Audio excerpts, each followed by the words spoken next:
एक दिन एक व्यक्ति बुद्ध के पास आता है और वह बुद्ध से कहता है कि हे तथागत, मैं आपका शिष्य बनना चाहता हूँ, मैं आपके संग में रहना चाहता हूँ। तो इसके बाद बुद्ध कहते हैं, तुम्हें मेरा शिष्य बनने के लिए एक दिन पूरा शमशान में बिताना होगा। वहाँ तुम जो कुछ भी देखोगे, जो भी महसूस करोगे, जो भी अनुभूति होगी तुम्हें, वह अगले दिन आकर मुझे बताना। वह व्यक्ति यह सुनकर घबरा जाता है और कांपती हुई स्वर में बुद्ध से कहता है कि हे भगवान, दिन में तो ठीक है, परंतु रात में शमशान में रहना बहुत ही ज़्यादा भयानक और ख़तरनाक है। बुद्ध ने कहा, ऐसा कौन सा खतरा है शमशान में? व्यक्ति ने कहा, वहाँ भूत और पिशाचों का वास होता है, मुझे पकड़ लेंगे और जान से मार देंगे या फिर मेरा जीवन नर्क कर देंगे। भूत प्रेत का खौफ उस व्यक्ति के मुख पर साफ दिखाई दे रहा है। पर बुद्ध ने कहा, क्या तुमने कभी भूत प्रेतों या फिर पिशाच, इनमें से किसी को भी कभी देखा है या किसी भी प्रकार का अनुभूति तुमने किया है? व्यक्ति ने कहा, नहीं, पर मैंने बहुत ज़्यादा सुना है और कुछ लोगों को ज़रूर देखा है कि जिनके अंदर भूत आ जाते हैं और उन्हें परेशान करते रहते हैं, अजीब अजीब हरकतें वे लोग करते हैं। इस पर बुद्ध ने कहा, फिर तो अब तुम्हारे पास यह सुनहरा अवसर है कि यह जानने के लिए कि क्या सच्चाई है, भूत प्रेत होते हैं या फिर नहीं। तुम एक रात शमशान में व्यतीत करो। वहाँ अगर तुम्हें कुछ ऐसा लगे कि वह भूत है तो देखना कि वह कैसा दिखता है, और यदि ऐसा कुछ नहीं हुआ तो तुम यह जान पाओगे कि भूत प्रेत जैसी कोई भी चीज़ इस ब्रह्मांड में नहीं होती। इस तरह पूरी रात तुम जो भी अनुभव कर पाओगे वह सुबह आकर मुझे अवश्य बताना। बुद्ध की बातों से व्यक्ति जिज्ञासु हो जाता है। व्यक्ति बोला, ठीक है गुरुजी, मैं एक दिन और एक रात पूरा शमशान में ज़रूर बिताऊंगा। बुद्ध ने कहा, ठीक है, अभी तुम स्नान कर लो और आश्रम में जाकर भोजन करके आराम करो। कल सूर्य की पहली किरण के साथ ही शमशान पहुंच जाना। व्यक्ति के जाने के बाद बुद्ध ने अपने 4 शिष्यों से कहा कि वह व्यक्ति कल शमशान जाएगा, तुम उसके पीछे जाना और उस पर निगाह रखना। पर ध्यान रहे, उस व्यक्ति को यह बात नहीं पता चलनी चाहिए। अगले दिन सुबह होते ही व्यक्ति शमशान पहुंच गया। बौद्ध भिक्षुक भी उस व्यक्ति का पीछा करते हुए उसकी जगह पर जाकर छिप गए और उसकी ओर अपनी निगरानी देते रहे। जब तक दिन था तब तक वह व्यक्ति शमशान में इधर उधर घूमता रहा। उसे ख़ास वैसा कुछ भी अनुभव नहीं हुआ, लेकिन जैसे जैसे सूर्यास्त होने के साथ अंधेरा घना छाने लगा, उस व्यक्ति की धड़कनें बढ़ रही थी।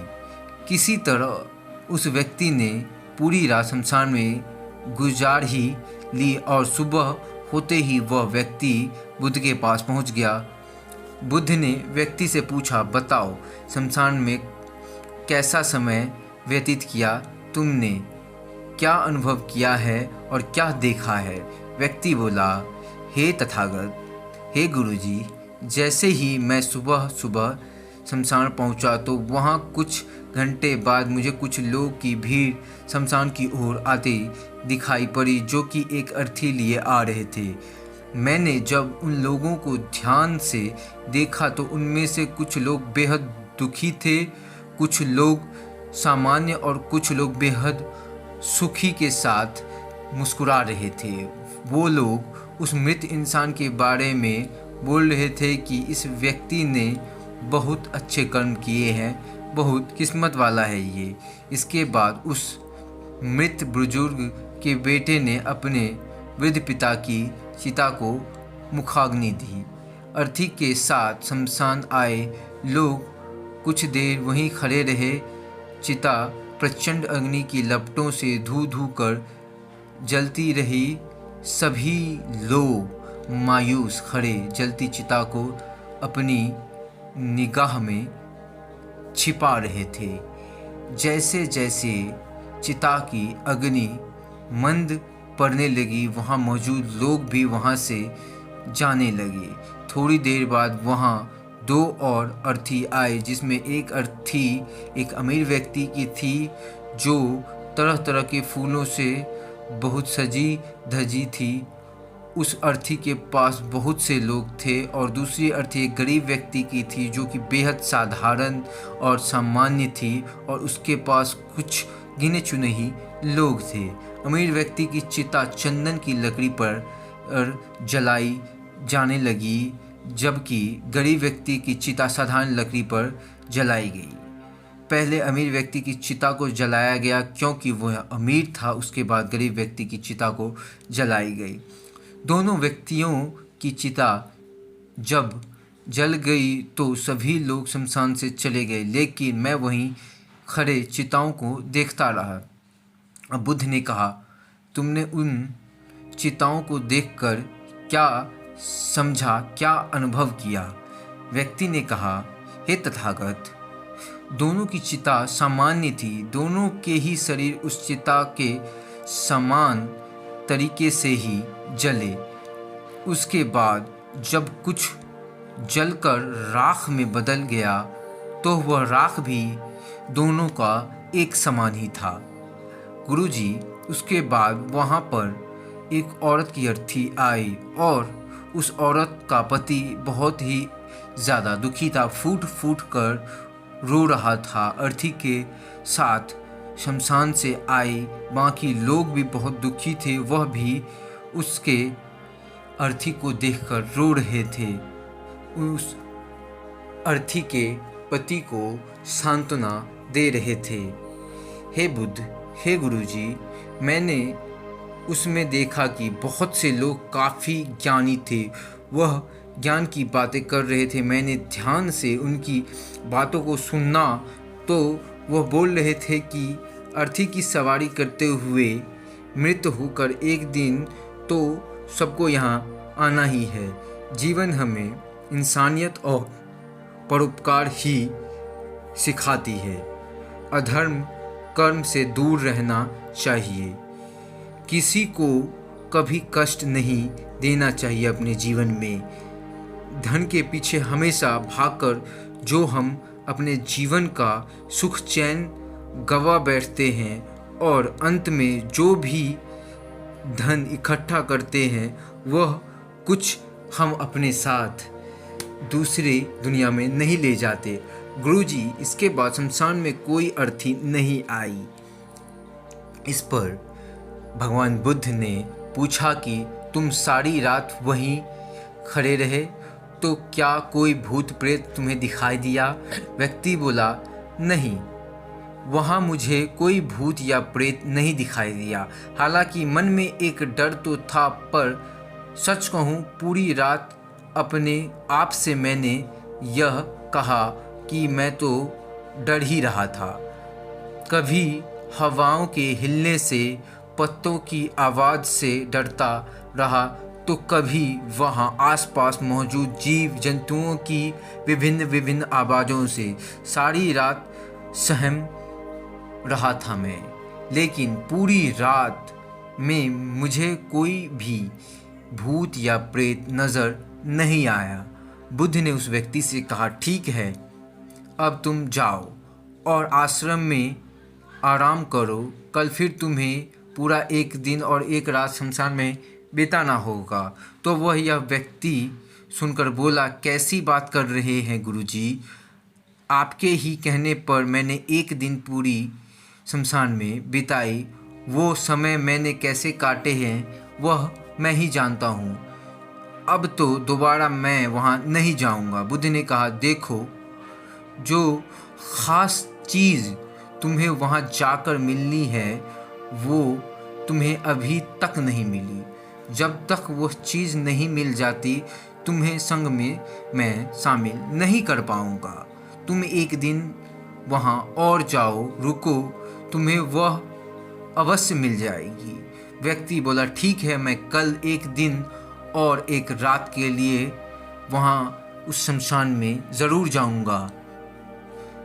अगले दिन सुबह होते ही व्यक्ति बुद्ध का आशीर्वाद लेकर फिर से शमशान पहुँचा। एक पूरा दिन और एक पूरा रात बिताकर वह व्यक्ति अगली सुबह फिर बुद्ध के पास पहुँचा, लेकिन इस बार उस व्यक्ति के चेहरे पर एक अलग ही तेज था, एक अलग ही खुशी झलक रही थी, मानो उसे वो मिल गया हो।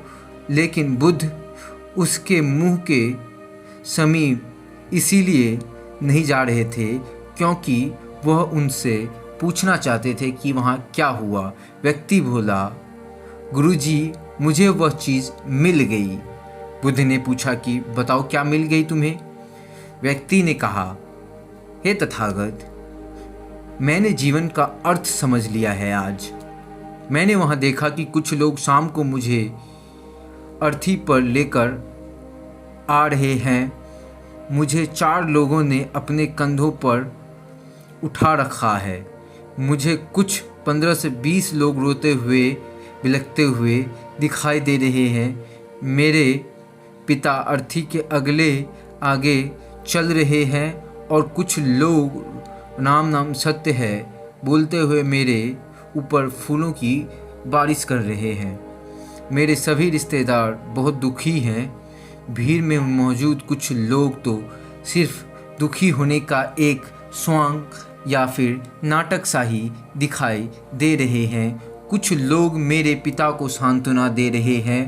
तभी कुछ देर बाद मेरी अर्थी को ज़मीन पर रख दिया गया और मेरे शरीर को उठाकर चिता पर लिटा दिया गया। मैं यह सब दृश्य अर्थी पर लेटे हुए देख रहा था।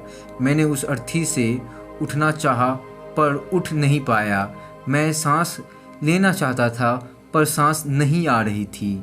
मैं पूरी तरह से असमर्थ और विकलांग की तरह पड़ा हुआ था क्योंकि मेरे अंदर सांस ही नहीं थी। मैं अपने पिता को गले लगाना चाहता था लेकिन मैं उठ नहीं सकता। मैं भाई को गले लगाकर यह कहना चाहता था कि तुम अपना और माता पिता का ध्यान रखना।